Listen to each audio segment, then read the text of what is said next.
बिस्मिल्लाहिर्रहमानिर्रहीम। जिंदगी भर साथ देने वाले टिप्स और टोटके।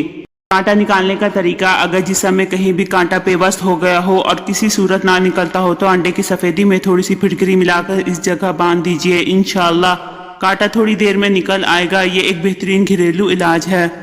गुस्सा करने वाले मर्दों और औरतों के होंठ बारीक होते हैं। आपका आराम करने वाला कमरा जितना आरामदेह होगा नींद इतनी ही अच्छी आएगी। खाना खाने से कबल गुड़ खा लिया करो, हमेशा जवान रहोगे। अगर हमेशा अच्छी और बेहतरीन जिंदगी गुजारनी हो तो सदका करते रहना चाहिए। सूरजमुखी की तेल का पांव पर मालिश करने से कद बढ़ता है। आज की हकीकी बात, अल्लाह ताला गरीबों में कपड़े तकसीम करने वालों को कभी बेइज्जत नहीं होने देता। जिस घर से परिंदों, जानवरों और चूंटियों को रिज्क मिलता हो, इस घर में कभी रिज्क खत्म नहीं होता।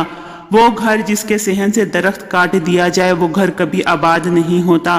कानों में मैल बढ़ जाए तो सरसों का तेल कानों में डालो, कुछ कदम उल्टा चल लो, मैल ऊपर आना शुरू हो जाएगा। जो अफराद अक्सर लेटकर खाना खाते हैं, इन पर बुढ़ापा जल्दी तारी होता है। अगर नींद ज्यादा आती हो तो दूध में इलायची डालकर पी लिया करो। चावलों में निखार लाएं। चावलों को उबालने के बाद इसमें 1 चम्मच घी डालने से चावल अलग हो जाएंगे और चावलों में मुनासिब मिकदार में नींबू का रस डालने से चावल सफेद और खुश जायका हो जाएंगे। 3 चीजों में कभी भी शर्म महसूस ना करना। पुराने कपड़ों में, गरीब दोस्तों में, बूढ़े माँ बाप में। 4 बातें हमेशा याद रखें।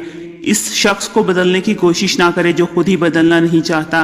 किसी को दोबारा मौका मत दें जिसने आपकी माफी मांगने पर भी बुरा माना। वहां वापस कभी मत जाएं जहां दिल टूटा हो और आप इस जगह को छोड़ चुके हों। लोगों के लफ्जों का भरोसा मत करें और अपने दिल को बार बार टूटने से बचाएं। इस तरह की मजीद इंफॉर्मेटिव वीडियो के लिए मेरे चैनल को लाइक और सब्सक्राइब करें। मिलते हैं नेक्स्ट वीडियो में। रखिएगा अपना बहुत सा ख्याल।